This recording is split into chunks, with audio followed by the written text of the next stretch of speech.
تكفري لا تجزعي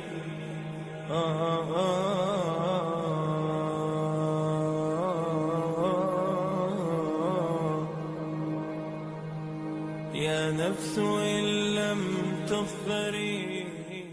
کہ معاشرے میں ایکسپیرینس بہت بڑی چیز ہوتی ہے اور اس سے آپ کو جو ہے فائدہ اٹھانا ہے. تو یہ نوجوان جو ہے غلط راہ پہ جا رہا ہے اور اس کا جو ہے میری ذہن میں جو ہے وہ کوئی علاج نہیں ہے سوائے اس کے جیسے کہ ایک مثال آپ کی جو مدرسے کی ہے، اگر یہ ہے اور یہ مدرسے کے لوگ صحیح معنوں میں صرف پڑھ لکھ کے یہاں سے نہ نکلیں مدرسہ صفحہ سے، بلکہ ساتھ ساتھ جو ہے وہ عملی زندگی کے اندر بھی قرآن اور سنت کی وہ ویلیوز جو ہیں قرآن و حدیث کی وہ ان کی زندگی میں آ جائے. یہ اسی وقت ہو سکتا ہے جب یہ ان ٹچ رہیں. یہ تقریباً 30 سال کا عرصہ گزر چکا ہے. کراچی یونیورسٹی کے اندر بھی میں نے پڑھایا، جیسے مقامی یونیورسٹی میں اور دیگر کالجز میں بھی میں خدمات انجام دیتا رہا ہوں. تو موجودہ حیثیت سے تقریباً 6-7 سال سے جو ہے نا میں کالج کو مکمل طور سے ایجوکیشن کے حوالے سے، اکیڈمک کے حوالے سے میں جو ہے نا رن کر رہا ہوں.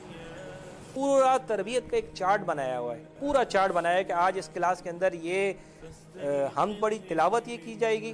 ہر کلاس کا اپنا نصاب ہے. اگر وہ قاعدہ ہے تو اس میں سورہ جو ہے ناس سے جیسے ہم نے سٹارٹ کیا ہے، پھر بڑی کلاسیں آتی جائیں گی. ان کا حفظ کا سبق وہ نصاب میں شامل کر دیا ہے. اس کو نظم نعت جو پڑھانی ہے اس نصاب کے اندر شامل ہے.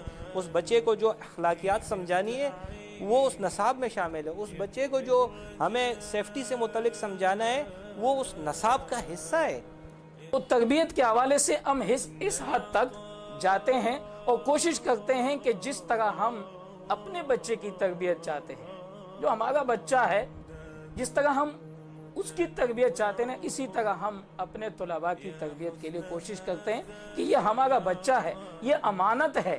والدین نے ہمارے پاس امانت رکھی ہے اور اس بچے کی تعلیم و تربیت پر، اخلاقیات پر توجہ نہ دینا یہ امانت میں خیانت ہے. من متضلعی حاشا الکریم. اب یقیناً اس کے لیے بنیادی ضرورت جو ہے وہ دائی کتاب و سنت کے علم سے آشنا ہونا چاہیے. لیکن کتاب و سنت کے علم کے ساتھ ساتھ جو ہے اگر ہم دائی تیار کرتے ہیں تو دائی کے لیے اس بات کی بھی ضرورت ہے کہ وہ معاشی طور سے بھی جو ہے ہر پریشر ہر دباؤ سے جو ہے آزاد ہو. اگر معاشی غلامی کا پھندا جو ہے اس کے گلے میں پڑا رہا تو اس کے بعد نہ آزادانہ وہ کسی مسجد میں دعوت دے سکتا ہے، نہ پبلکلی جو ہے اس کے بات کے اندر کوئی وزن ہوگا. تو اس لیے ہم نے محسوس کیا کہ ہم ایسے طلبہ تیار کریں جس میں ایک طرف کتاب و سنت کا ان کو علم ہو اور دوسری طرف جو ہے وہ دنیاوی علوم سے بھی بہرور ہوں اور جو جدید یا عصری علوم کہلاتے ہیں ان کو بھی جاننا ہو. ہم صرف کتاب خواہ نہیں بنانا چاہتے، ہم صاحب کتاب بنانا چاہتے ہیں. صرف پڑھنے والا نہیں بلکہ جو پڑھے اس کے اوپر وہ عمل بھی کرے. میں ایک حدیث سے آپ کو حوالہ دوں گا کہ حدیث ہمارے کیا ہر بچے کو معلوم ہے، ہر بڑے کو معلوم ہے، پوری مسلم امت کو معلوم ہے کہ اللہ کے رسول صلی اللہ علیہ وسلم فرمایا کہ المسلم من سلم المسلمون من لسانی و یدی، کہ مسلمان وہ ہے جس کی ہاتھ اور زبان سے مسلمان محفوظ ہو. تو اس حدیث کو ہم سب جانتے ہیں، ایک عام آدمی بھی جانتا ہے. لیکن عملی زندگی میں اگر ہم اس کے اوپر عمل کرنا شروع کریں تو یہ فتنے فساد جو ہمارے پورے معاشرے میں ہو رہے ہیں، لڑائی جھگڑا زبانی یا عملی جو لڑائی جھگڑا ہے، یہ سب ختم ہو جائے. تو ہم چاہتے یہ ہماری کوشش یہ ہے، ہمارا جو ایم ہے وہ یہ ہے کہ بچہ جو سیکھے اس کے اوپر عمل کرنے کی بھی کوشش کرے.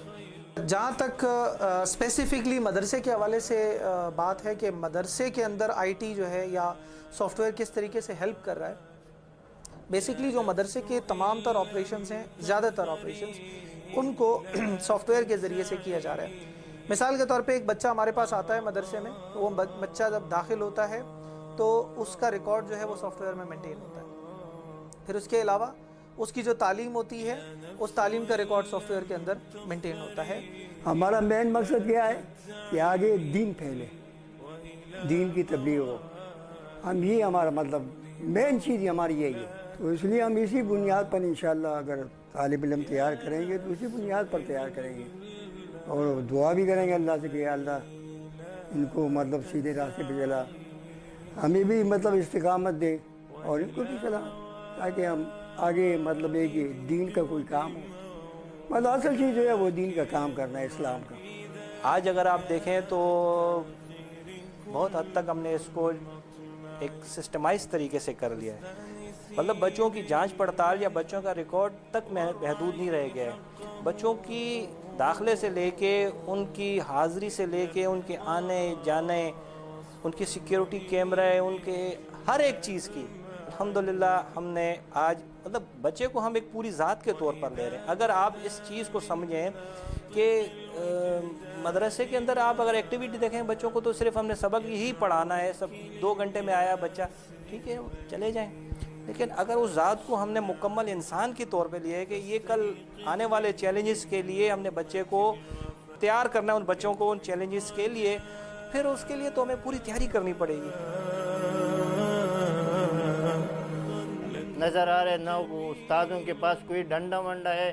اللہ کا شکر ہے بہترین طریقے سے چل رہے ہیں. اگر قاری لوگ بھی ہیں ماشاءاللہ بہت محنت کر رہے اس میں، اور بچے بھی بہت پیار محبت سے سمجھا رہے. کہ جو دعائیں شاید آج کل ہمارے گاؤں کے مولوی کو بھی یاد نہیں ہیں، وہ ہمارے اتنے چھوٹے چھوٹے بچے سارے یاد کیے ہوئے، اور میں اکثر ان سے سنتا رہتا ہوں گھر پہ. ڈسپلن اور سیفٹی، یہ اگر کسی ادارے میں، کسی انسان میں، کسی گھر میں بھی نہ ہو تو وہ کچھ بھی نہیں بن سکتا. نہ وہ کامیاب آدمی بن سکتا ہے، نہ وہ کامیاب ادارہ بن سکتا ہے. تقریباً 18-19 سال کی عمر میں میں مدرسہ صفا میں نے داخلہ لیا تھا، اور وہیں سے جو ہمارا سلسلہ چلا الحمدللہ کہ ہمارے اساتذہ اور جو انتظامیہ ہے ان کی محنت اور اتنی لگن، انہوں نے اتنا پیار دیا کہ وہ سلسلہ آج تک کم از 20 سے 22 سال ہو گئے کہ وہ رشتہ آج تک قائم ہے.